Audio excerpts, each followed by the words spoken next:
Good afternoon, everyone. Welcome to this episode of Tech Tuesday after the party, where we'll be talking about takeaways from the State of Unreal, Unreal Fest Orlando 2025, and our recent UEFN Game Jam here at Full Sail University. My name is Phoebe Elefante. I am the program director for game design and interactive technology. And let me introduce you to today, my co-host.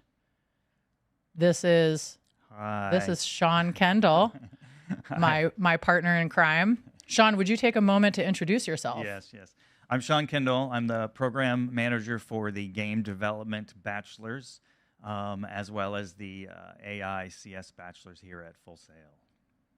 Very cool. Thank you so much. And today we have two special guests with us, joining us from our academic partners at Epic Games. We have Mr. Steve Isaacs and Mr. Louis Cataldi, and I'll give them each a moment to introduce themselves. Why don't we start with Steve? Sure. My name's Steve Isaacs. It's great to be with all of you. I'm the senior manager of programs and partnerships at Epic Games, and my role is I'm on the education team, and my focus is secondary education and supporting educators and students and bringing our tools into the classroom and helping to prepare students for careers in emerging tech. Awesome. Thank you so much for being with us here today, Steve. And our other guest, Louis Cataldi. Louis, would you mind taking a moment to introduce yourself and tell us about your role with Epic? Hello, everyone. My name is Louis Cataldi. I've been working with Epic for quite some time, helping academic institutions and post-secondary, mostly universities, colleges of all kind, integrate Unreal Engine and the Epic ecosystem of tools, including our gold partner, Full Sail. Thank you. Hey, thanks for that special shout out. Yeah, we were pretty stoked to earn that gold badge as part of the authorized partnership. So thank you. Appreciate you mentioning that. So we're here to talk about quite a number of things in addition to working closely with both of you under the auspices of the authorized partnership. We got to do something really fun just 2 weekends ago. We here at Full Sail hosted a UEFN Game Jam for students and recent graduates, actually, from Full Sail, as well as some other invited universities, including the University of Central Florida, Ringling College of Art and Design, and the Dave School. So let me pass it over to my friend Sean here, who has. We'll kick off with the first question. You know, when we found out last, I guess it was September, that the Unreal Fest 2025 was going to be coming to Orlando, we immediately reached out to our friends over at Epic Games as part of the authorized partnership, and we said, "Hey, what about hosting a game jam?" And you guys said yes, which was awesome. Thank you so much. Yeah. We had done several this year so far, but that was really special. It was just super wonderful to have the fest here and to be able to have the jam. I got a question for Louis. Just generally, but related to the jam, why does Epic work so closely with schools and universities? That's a great question. So I will have to say that is really a mission that is handed down to us from the founder of Epic Games, and the gentleman who many of you all know is still running the ship, Tim Sweeney, right? And so Tim is very passionate about education. He's very passionate about making sure that people have access to Unreal Engine and the Epic ecosystem of tools. He's very passionate about the future of real time, really the trajectory of how everything's going to work and where everything is headed. So he works with people like Steve and myself and all the other folks in the education team to really enable everyone who is of age, of course, to work with this amazing set of tools that not that long ago, when I started working at Epic and prior to that, when I was a developer, access to what people have access to now cost really a lot of money. It was a professional tool set. When I started making games in Unreal, we licensed the engine for, hundreds of thousands of dollars. And that's what it took to get the same access that people have access to now, full source code access, that you can go to GitHub and get. So, but Tim was very passionate about making sure that people have full access, can develop the same way that, the developers at Epic make Fortnite. Anyone in an academic environment can make the same stuff with the same tools. And so I'd have to say that it really comes down to his passion for democratizing real-time development. Wow, that's fantastic. Yeah, that's awesome. That's awesome to hear too. And of course, we all know Tim Sweeney. Like, he's been pushing from the very beginning, like access, like an editor and access to an engine so that you could develop an engine. I mean, even to the very beginning. So yeah, I can definitely see that. And at Full Sail, we've used many versions of the Unreal Engine for a very long time, like not just 5, right? We've been using it for, I think, it's like 20 years. I think we checked last time. It's actually been used that long here. Yeah. Yeah, that's very impressive. So Steve, I know, you were really our sort of main point of contact as we were putting this game jam together. And, one thing I'm sure we talked about or sort of talked around, but, your interest obviously in partnering with us on an event like that was pretty unique for such a big company like Epic Games to have an investment in, what really for us was a super fun event for our students and recent graduates. But obviously within that bigger vision of democratization and putting the tools in the hands, we find that game jams are one great way to do that with our students and grads because it's fun and no consequences. But for you guys, on your side, obviously, if your target is secondary education, what are some of the values, some of the outcomes of partnering on these type of events? Yeah, great question. At this, basically our mission, is to create the next generation of creators as an education team. And as Lewis mentioned about Tim's vision, it's all about providing these opportunities and growing that creator community. So I think that's at the heart of everything we do. I'm especially excited. I was a former educator. I taught in the classroom for almost 30 years and was always focusing on students as creators. So we've developed this, real ethos around the player to creator pathway, and events like this, align directly with that mission. And for me personally, as a former teacher, these are the opportunities I get to get back in that learning environment and, learn with and from students in these environments. So I just think it aligns so clearly with what we as an education team and as a company are trying to achieve.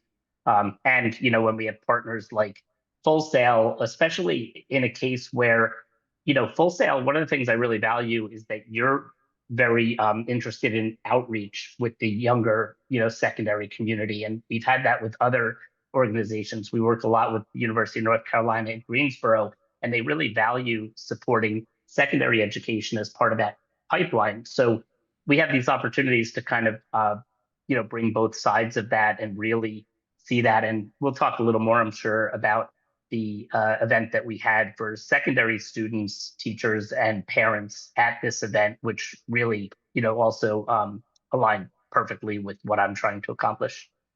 Yeah. You mentioned, game jams being a great opportunity to kind of feel like you're back in the classroom. I definitely feel like we're vicariously making games, when we're running events like this.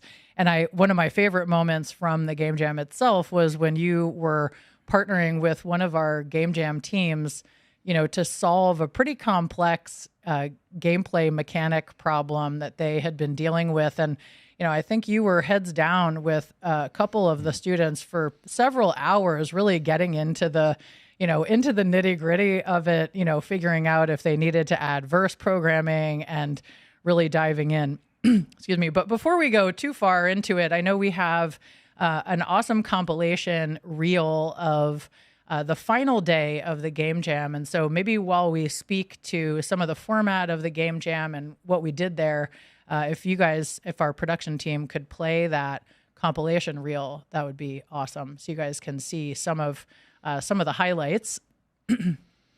So, Steve, you guys have done this once or twice before, so it was great having an opportunity to partner with you and, leverage some of the experience that we've had with game jams and hackathons on campus, and of course, bring in folks with your level of expertise in the Unreal editor for Fortnite, which was a big part of the focus of this game jam.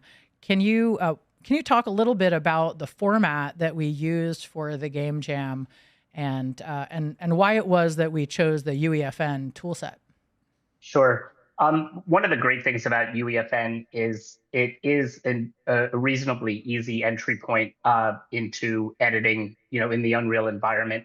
And also there's a lot of, like when I said the player to creator pathway, we have so many people who've been playing Fortnite for some time. So the idea of developing content in the Unreal editor for Fortnite that pushes right into Fortnite is pretty exciting.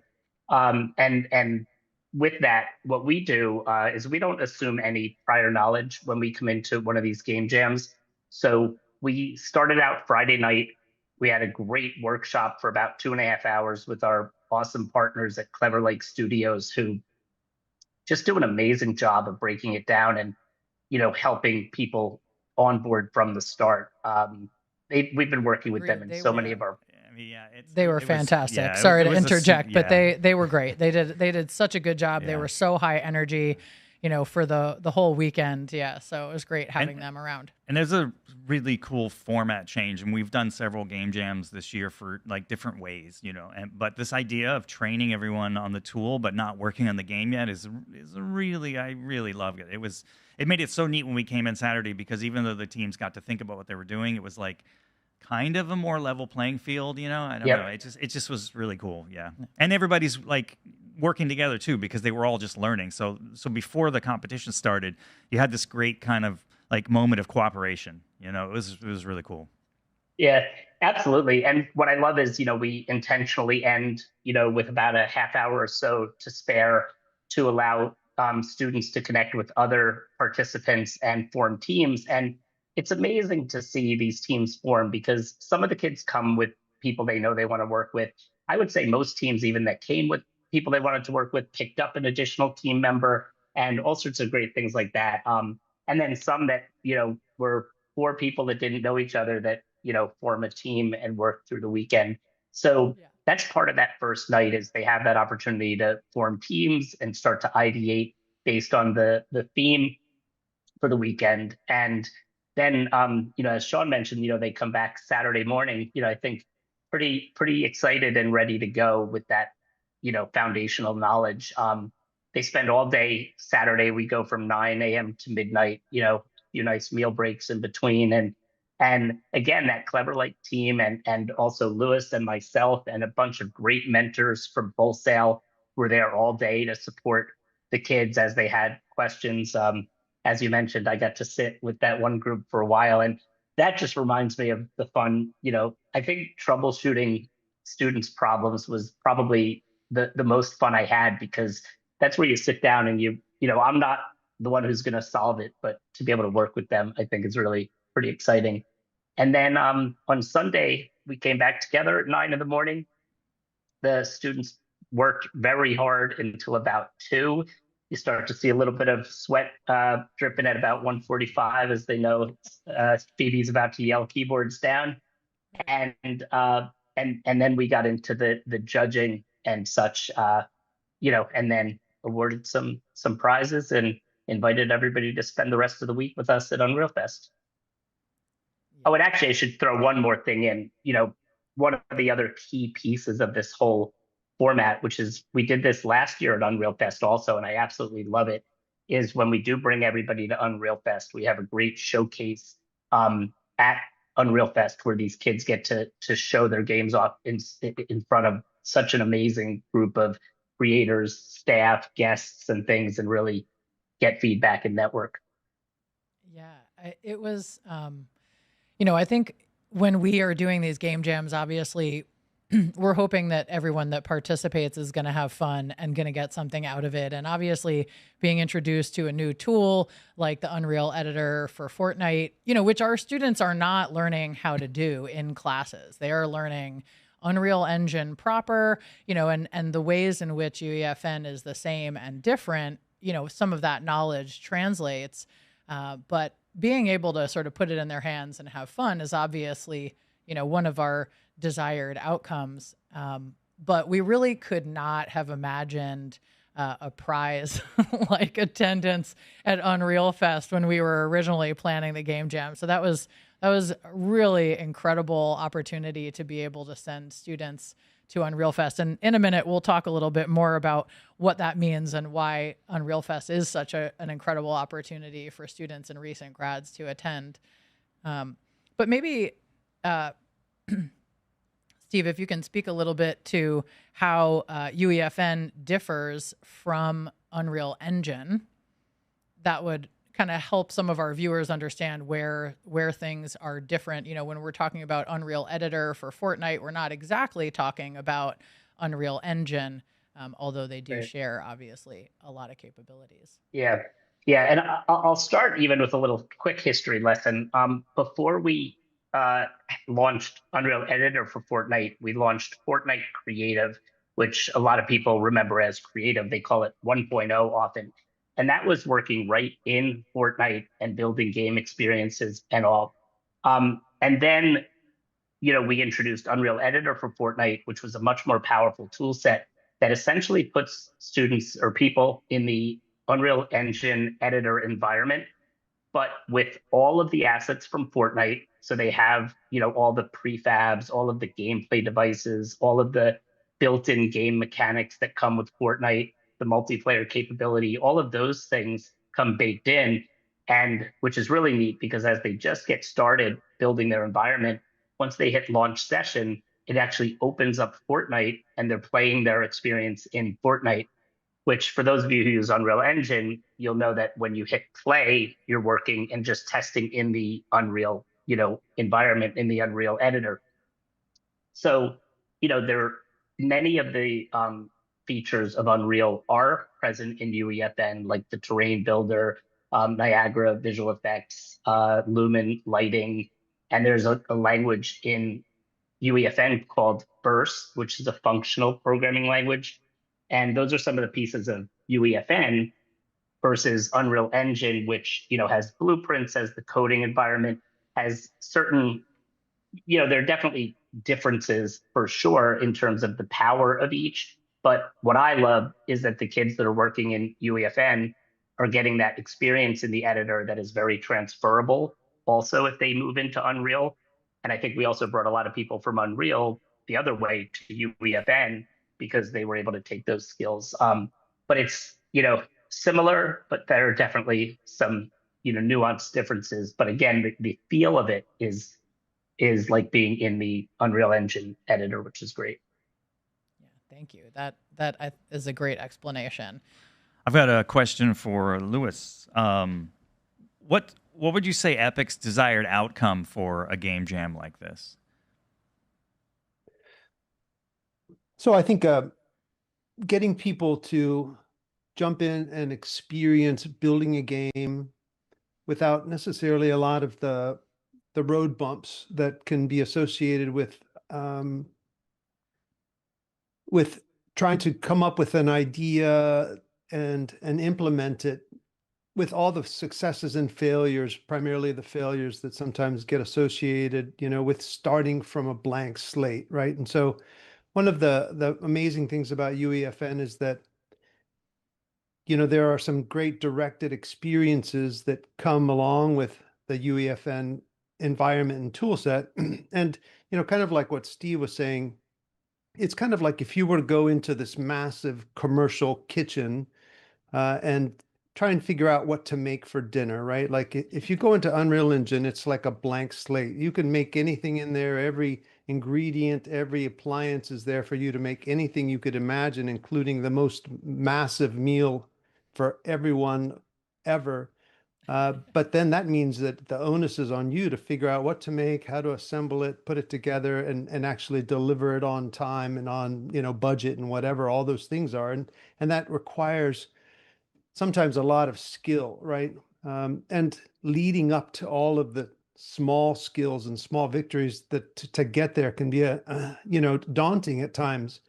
One of the nice things about UEFN is that it's kind of like going into a much more directed kitchen, where half the ingredients are already prepped for you. The oven is already turned on at the right heat, and everything is kind of already in front of you. So if you kind of already know the dish you want to prepare or the set of dishes that, you are easily able to assemble, you can already start to fail fast, which I think is a term in game development that is used quite frequently, and film development and generating art and content. You want to get rid of the things that don't work as soon as possible. So you get to throw those things up on the wall and say, well, this is working, this isn't working.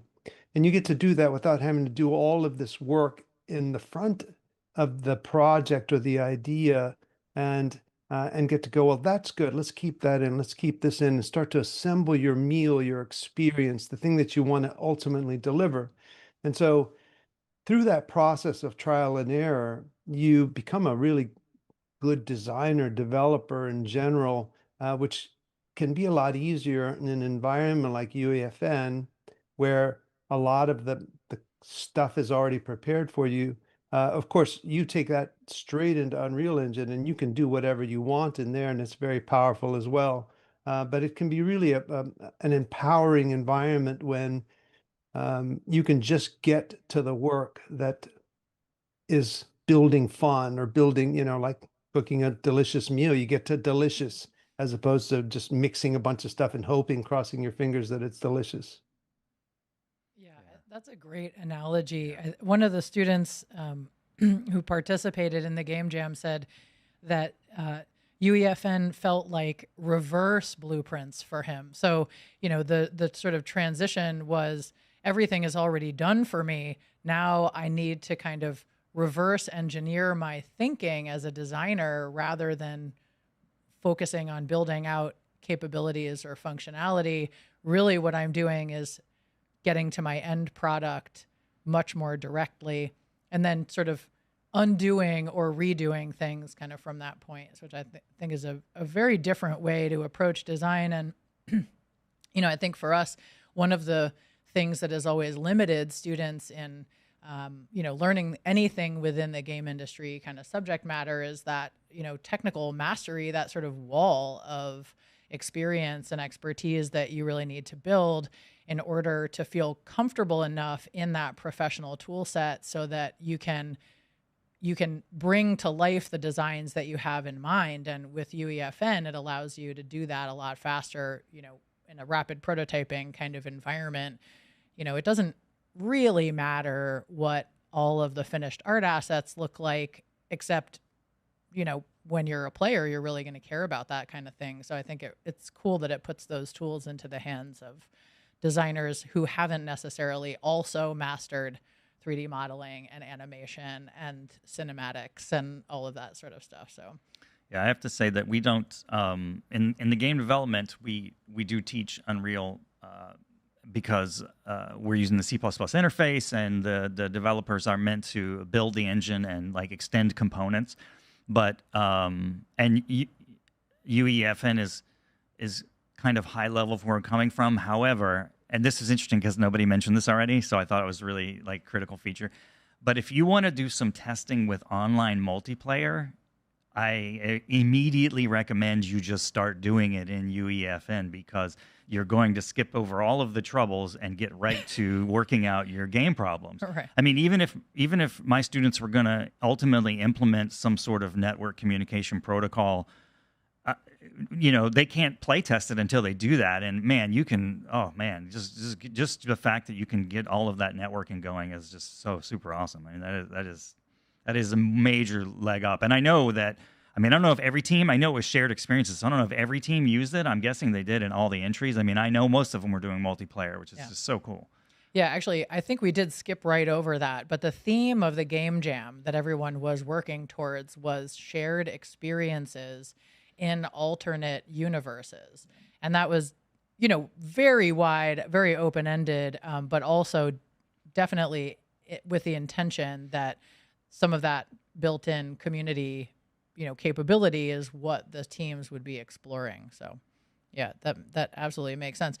Steve, you mentioned this a little bit earlier, but on Sunday, alongside the kind of wrap up of the game jam, Steve worked closely with Full Sail's outreach team to set up sort of a companion event called the Level Up Experience. Steve, would you mind speaking a little bit to that? I know you mentioned it in passing earlier, but Yeah. just a little bit more detail on what you guys did on Sunday while we were wrapping up the game jam would be cool to know. Yeah, it was great.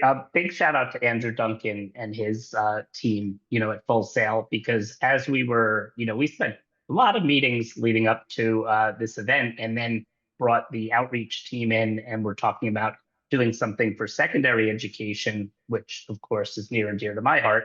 So we created an event that allowed high school students, might have even had some middle school students, as well as some parents and some educators come to Full Sail for the afternoon. And it must have been an amazing experience for them because they got a full tour of Full Sail. I still fondly remember my first tour of Full Sail. It was pretty wild. And then they got to spend an hour with me. I mean, what's better than that?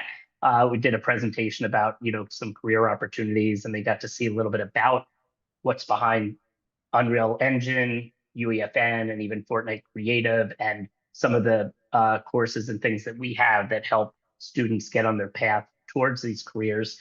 And then they got to come into the live event space and spend a few hours playing the games, interacting with the developers, really seeing this game jam in action, which to me is super special because I want these kids to leave feeling like, wow, I could go home and maybe do that.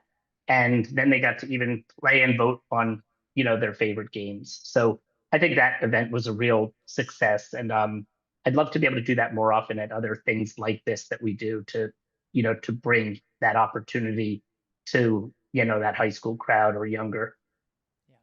Yeah, that moment in the venue was super cool because the judging was going on, right? So we had all of our guest judges at the machines in different groups judging, and we have the big screen on, and so there's games everywhere, and people are running around. And then we had the rows of chairs for them to come sit in, and you guys kind of introduced it, and then said, oh, and got them oriented, and then said, okay, now we're going to change it, and you guys are going to be the judges, So it was so cool because the time they were sitting down, they could see everyone, all the games and everything, and then they got to go into that space, and yeah, it was super neat. And of course, everybody, the students were super excited. Parents were. It was a really cool moment.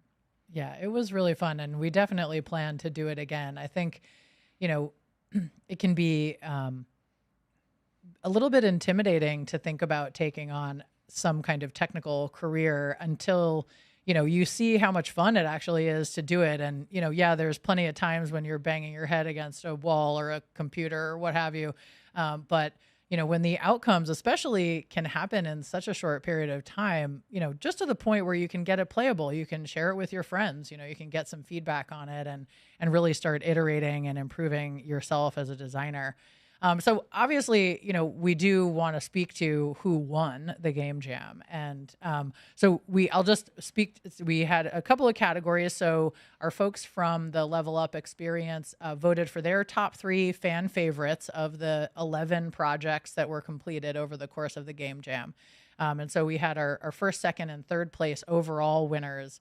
And then our judges, who were all industry professionals, the bulk of them are some of our distinguished Full Sail alumni, as well as some Hall of Famers, came and got to play through and judge the games, on a slightly more sophisticated kind of evaluation tool. And they awarded prizes to 2 teams in each category. One was gameplay and mechanics, or sort of playability. And then we also had a world building category. And then finally, we had that multiplayer community aspect award. And so we got to hand out some more passes to Unreal Fest. And in the coming days, I will be posting the names of the winners on each team, as well as for those that have already published their islands publicly to the Fortnite community. We'll also be sharing some of that information as well so that you can play test some of those projects. And I think a lot of the teams were really happy with what they were able to produce in such a short amount of time.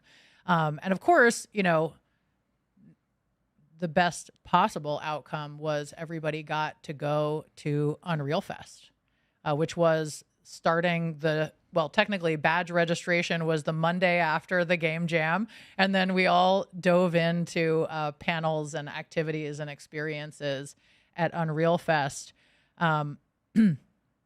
Before we take a look at the very cool sizzle reel from State of Unreal, Steve, can you tell us a little bit, you know, for anyone that's never heard of or been to Unreal Fest, can you talk just a little bit about what it is and why you guys host these events?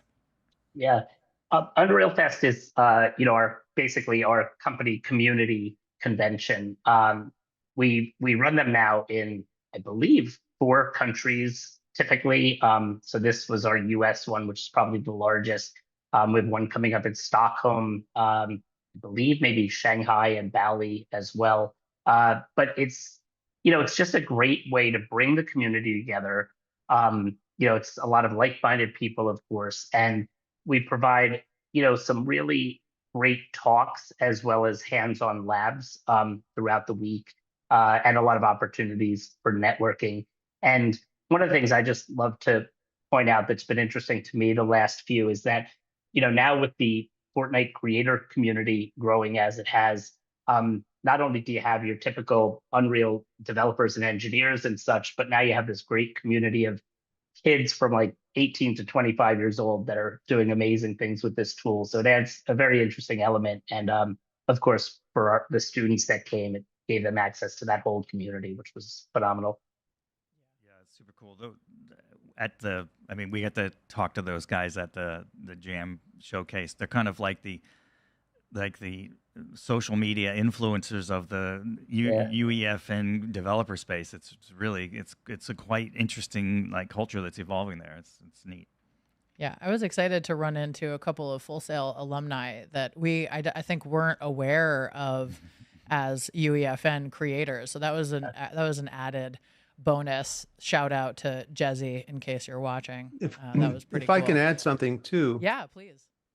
So one of the other things that's quite amazing about Unreal Fest is that it is not just focused on the game industry. It focuses on all the various industries of individuals working with Unreal Engine in real time and the Epic ecosystem of tools, which is really a great opportunity for so many different developers, people that are working within these tools to commingle, compare notes, to see the new technologies and to see the different vendors that are utilizing these tools and bringing new tools to market and so forth. And so it's really fascinating because we eat a lot of meals together and sit next to each other, different talks and so forth. And so, to be sitting at a dinner table with 7, 8 other people and, someone directly across from you is doing automotive visualization or doing HMI in the automotive industry while the person next to them is doing virtual production in an LED volume where the person next to them is a programmer in a game studio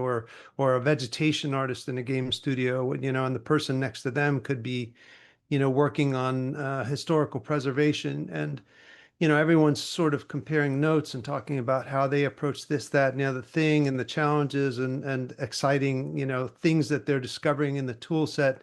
And the energy is really palpable in that space where you find people really discovering a lot of other people who have interests and opportunities and discoveries inside the tool set and sharing and comparing notes. So it's really, I think there was just a really wonderful energy in general around Unreal Fest. And I encourage anyone who hasn't had the opportunity to participate and come and check one out, definitely will enjoy themselves.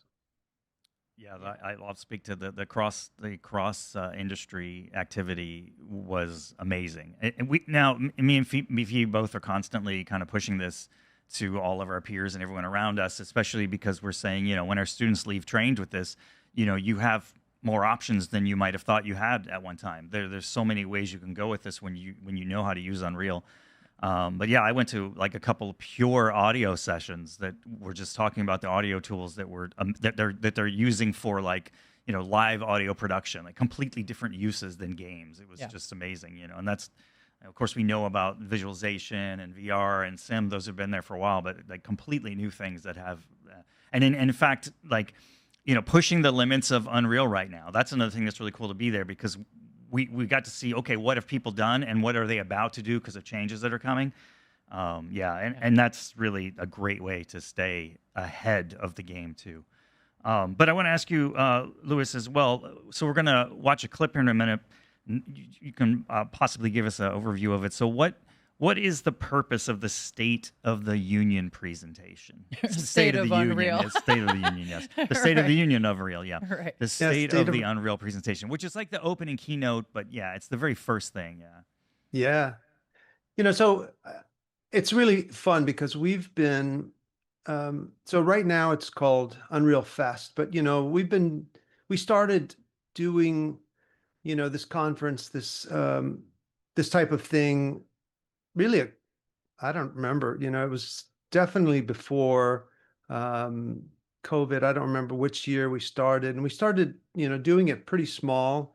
Epic Games is based in Cary, North Carolina, in the Raleigh area. And so we did, first versions of it there, and it was smaller and smaller, but we used to make major announcements about Unreal Engine, typically at GDC. And so State of Unreal really started at a GDC Game Developers Conference stage, but the venue was always relatively small, right? So you could fit maybe a couple hundred people, maybe 100 people. It was pretty tiny. And so people would, claw their way into the room, and it was very exclusive. Of course, it was usually streamed in some platform or another, but it was always really challenging to get in the room to find out the latest and greatest. And what would typically happen within that hour or 90 minutes of, the State of Unreal is that there would be some really amazing tech demo done by the Epic developers or Epic developers and partners that would reveal some new amazing technology that was going to be in the next build that everyone was waiting for, asking for.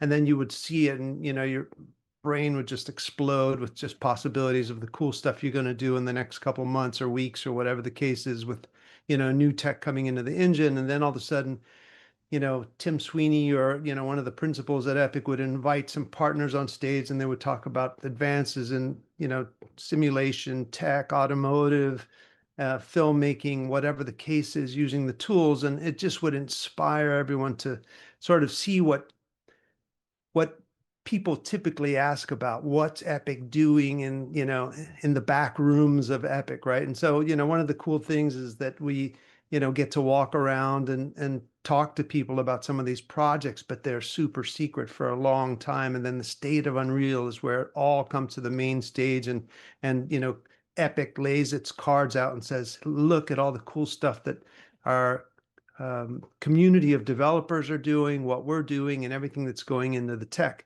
Because that's one of the amazing things, that philosophy that I spoke about earlier, where Tim wants to share this with the academic community and the learners, is true for the whole development community. And Epic's been a very open company in many ways. And so, in many ways, the company can't wait for State of Unreal to share all this amazing stuff that is coming, and what's next, and what everyone can put in their game, or people are already experimenting with and testing. So it's really the opportunity to bring some people on stage, to bring some programmers who typically never get to leave their desk, and to get on stage and say, look at what I've been working on for the last 6 months, year, 2 years.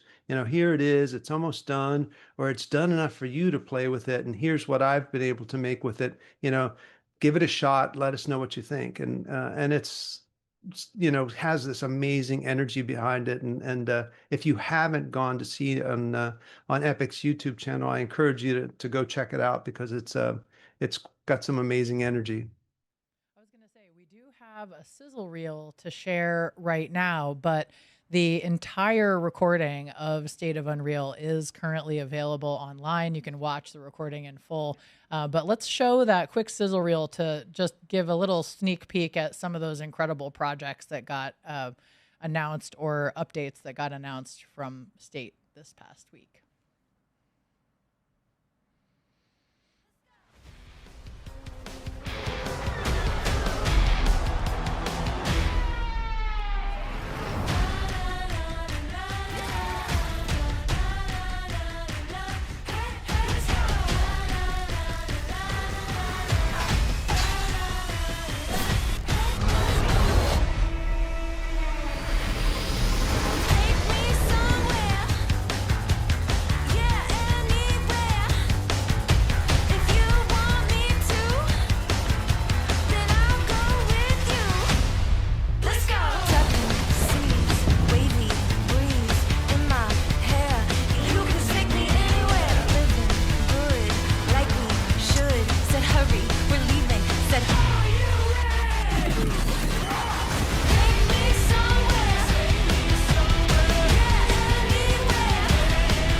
Pretty cool. All right. Yeah. I immediately went home and watched the Predator Killer of Killers short film, and I really have to say I was stunned that that was made in Unreal Engine.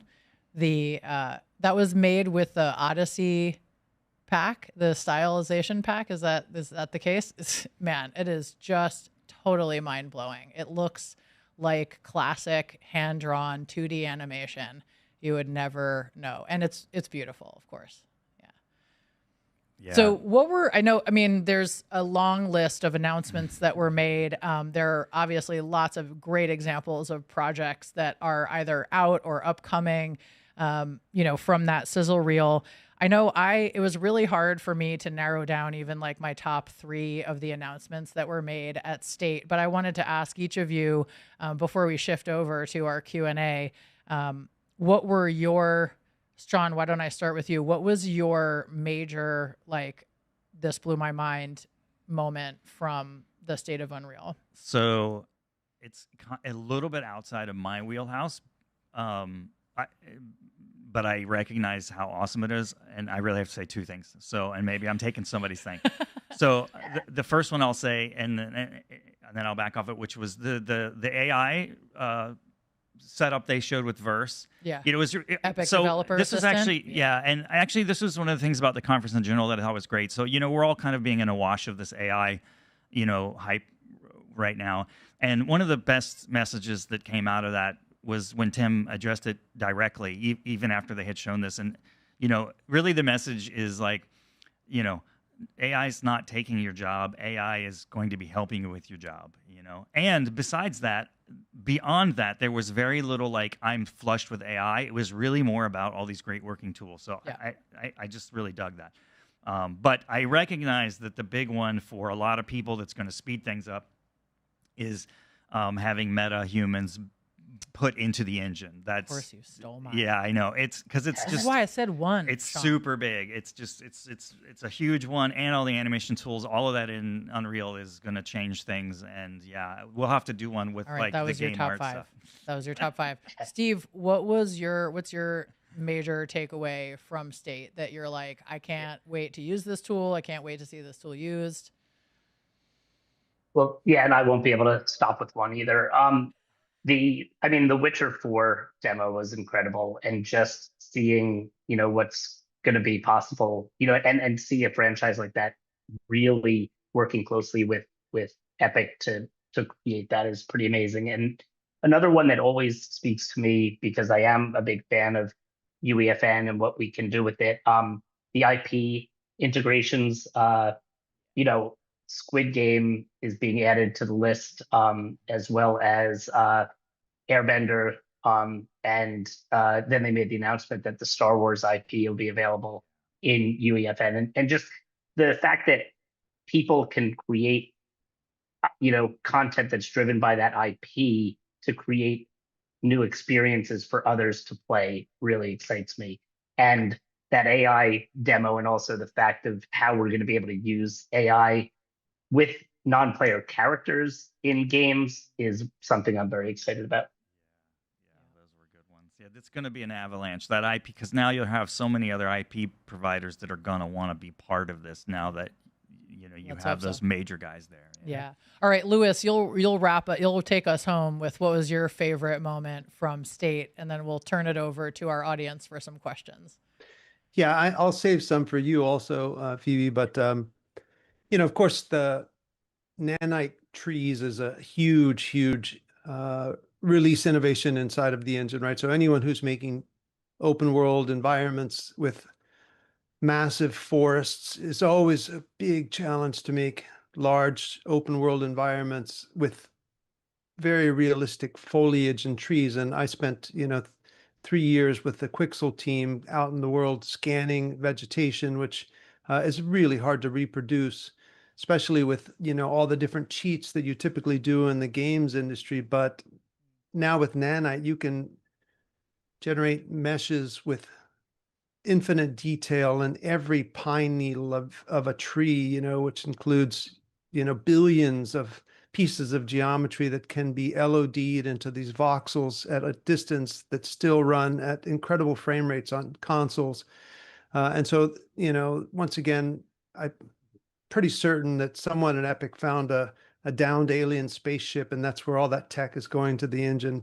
And of course, that's a joke, but it still just blows me away that that is possible and going to be possible, in the next couple versions. But the one thing I want to say is sometimes it's not what makes it into State of Unreal that is really shocking and blows me away, but weeks sometimes after State of Unreal, you discover that there's all this stuff that they didn't get to talk about. And so, even now in the last couple of days, I'm seeing things that people are talking about in the motion design tool set that also made it into version 5.6 of the engine, which we didn't even get to talk about, and into the animation tool suite, and into the Niagara tool suite, and into all these other parts of Unreal that those specialists are now starting to say, well, did you see this thing? Did you check this thing out? And so there's so much that goes into a build like Unreal Engine 5.6 that, over the next couple of weeks, you'll continue to hear subject matter experts expose, that I encourage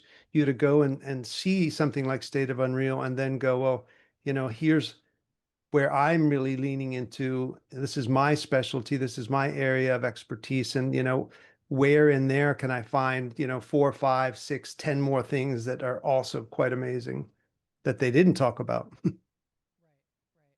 Yeah, I think my super nerdy takeaway that you guys didn't already mention was preloading in the Epic Game Store. I really would never have thought that such a seemingly minute detail would be so important for, such a huge community of players. And so hearing some of the statistics about that in one of Steve Allison's presentations was really mind-blowing to me. And just thinking about the ways in which Epic is just continuing to invest in and lean into the creator community and lowering that bar for, publishing super high quality work. That's what we're trying to prepare students and recent graduates to go out in the world and do.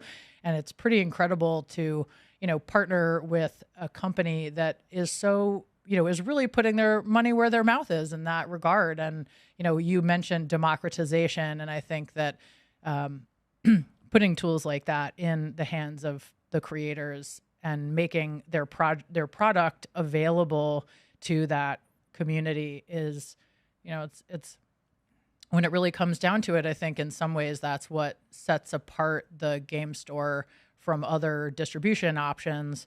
But it also, really, I think, is reflective of how deeply invested Epic is in making the tools available and creating opportunities for experimentation. And that, is like the fact that gave me goosebumps might not be the coolest announcement possible, but, I think that's that and some of the other things that go along with those updates are really, really exciting for the developer community. And with that really anticlimactic note to wrap up on, we're ready to take some questions from the audience. Oh. Oh, we had an unexpected intrusion in the studio here. It was a question. Let's see if we have some questions from our audience. Things are getting really exciting. Okay. Oh man, what was your favorite session from the fest? Oh, I got that. You're gonna okay. Yeah, I'm sorry. Okay, go All right. for it. So I'm gonna answer 2. And I wanted to say this before. So you guys, this is one of the things that wasn't in the Unreal state of the Unreal. I went to the meta session, and the meta people were super dedicated to supporting Unreal. It was phenomenal. And of course, they were linking to their tools and stuff, but they've done so much work to support AR and XR for Unreal on the Quest. So that was great and really great to see. I was super happy. I went to one of the meta conferences a while back and had a lot of their presentations, and trying to work things out with Unreal was like a smaller community, but I was super enlightened. But I also went to the super audio session that Dead Mouse sat at, and I got him to sign my record, so that was really cool. Well, I feel like that was maybe less about the session content and a little bit more about the fanboy experience. Yeah. I mean, it just shows, the level of the people that are using the tools, because he's using Unreal to generate live audio, and he had some stuff that we could see, but some stuff that is yet to come, because he's working directly with the audio API guys to work on all the tech that's needed to be able to get Unreal dealing with live audio production, synchronization issues, and all this kind of stuff. So it was really cool. That's cool. Steve, I know Louis and Steve, you guys both had sessions that you gave. Did you get to attend any sessions that you wanted to shout out, so when the recordings come out, we can be sure to direct people there? Yeah, I personally spent a lot of time at our booth, but there was one session I really wanted to get to, so I made sure I did. And that was on some of the IP opportunities in UEFN, and particularly, I'm a big Lego Fortnite fan, and some of the new things that are coming to the ability to create Lego content for Fortnite using those tools and templates was very exciting for me. Nice. Louis, was your photogrammetry session your favorite, or did you get to attend? Absolutely, of course, is my favorite. Yeah. No, but I also got a chance to support some of the other instructors in some of their sessions, and there was just some really amazing hands-on sessions. Sean Foster did an amazing session on procedural PCG, which is our procedural environment, procedural content generation tool, which is really very empowering. The ability for 1, 2, 3 developers to build massive worlds, and he did a really amazing lab session on that. There was some great sessions on utilizing control rig for setting up animation pipelines and environments, and that's another amazing tool set, and I really enjoyed that. And then we also did really quite a few sessions that I was also helping to support on cinematics and the cinematic workflows inside of Sequencer, which is another one of my really favorite tool sets inside of Unreal Engine.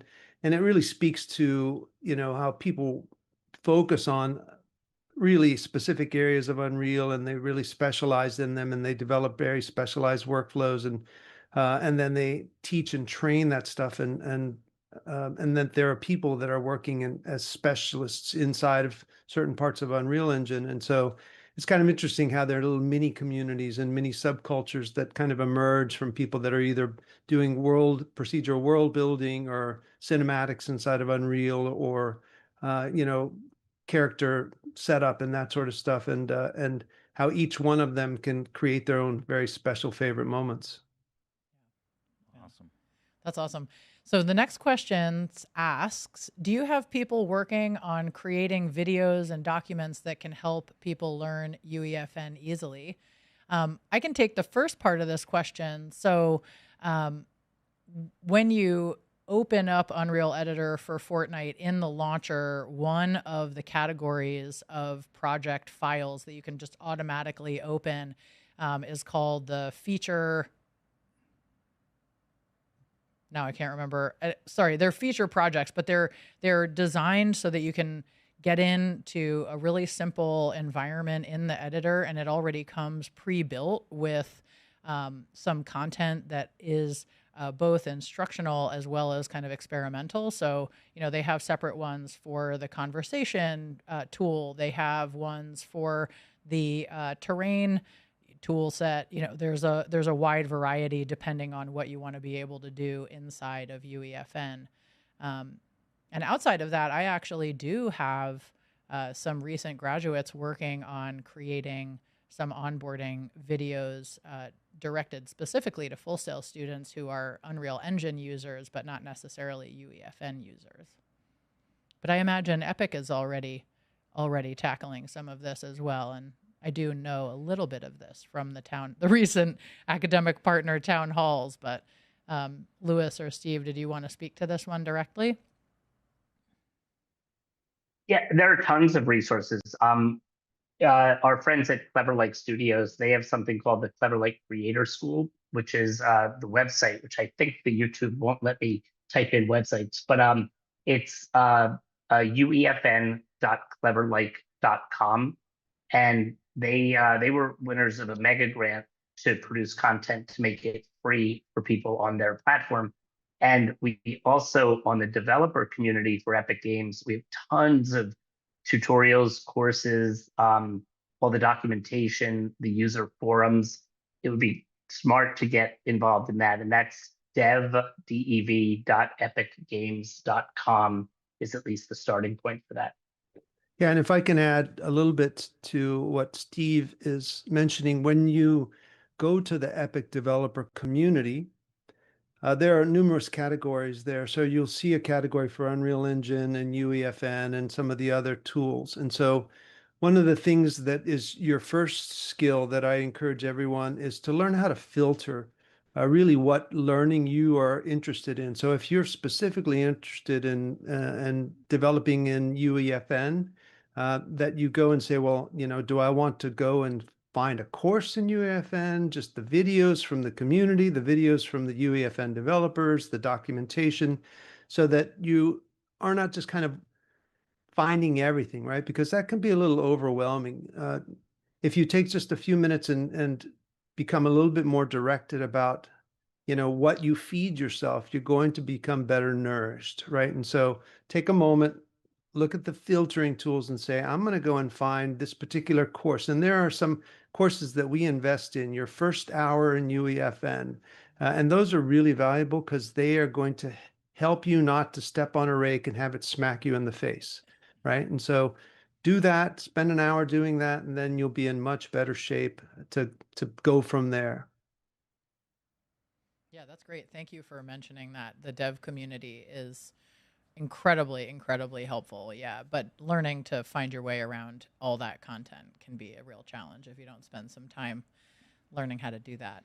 Yeah, there's a later question that's kind of related to this, so I'm going to jump to that one, which is somebody asked if there's some labs available for students from Unreal Fest. So first of all, on the YouTube channel for Unreal, they put up all kinds of content like that.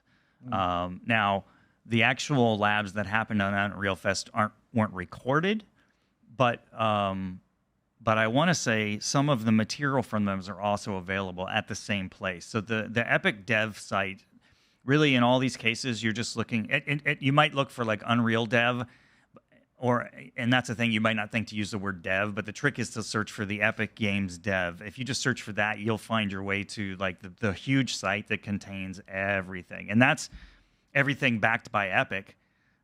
When you start to know a little bit more and you have some more sense of the search terms, tons of people the community makes all kinds of great stuff on YouTube that can really help you get just everything down. So yeah, I think some of our faculty are also authorized instructors, and of course there are other Unreal authorized instructors out there in the world, and many of them focus on very specific kinds of work pipelines or specific kinds of tricks in the engine for certain kinds of games or in the editor.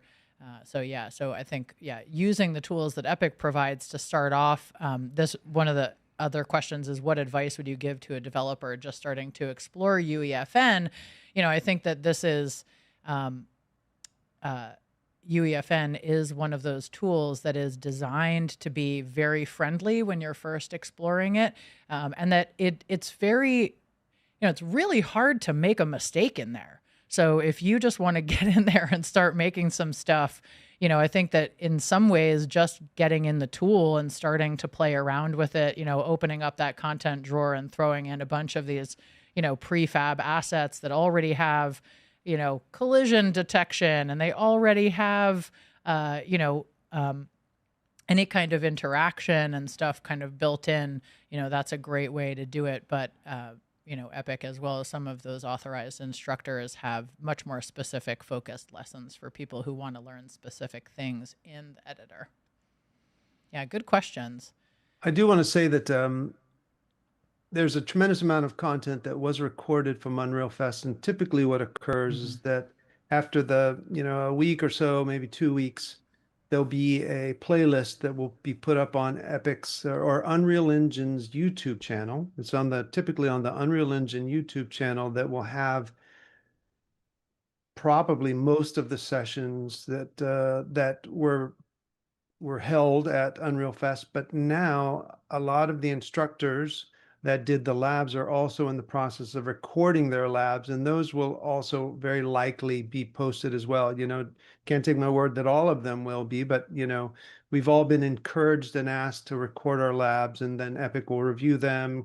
Epic has a very high standard for its learning material, so they'll make them very nice and well presented, and then there will be added to the playlist for Unreal Fest 2025. So you'll start seeing that stuff come online here very quickly. Yeah, that's great. You guys are very generous with sharing a lot of that content, even if you don't get to attend Unreal Fest in person. And, unfortunately, I don't have my ticket to Stockholm or Bali booked yet. So, it's very generous of you to share a lot of that content just with the wider community after the fact.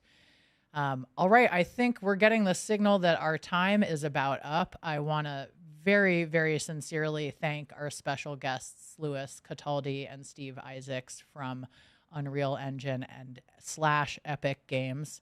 It has been such a sincere pleasure with working with both of you to produce the Game Jam and obviously host the student showcase at the Unreal Fest. And just want to thank you very much for being here and letting us brag about all the cool stuff that happened that we got to do together.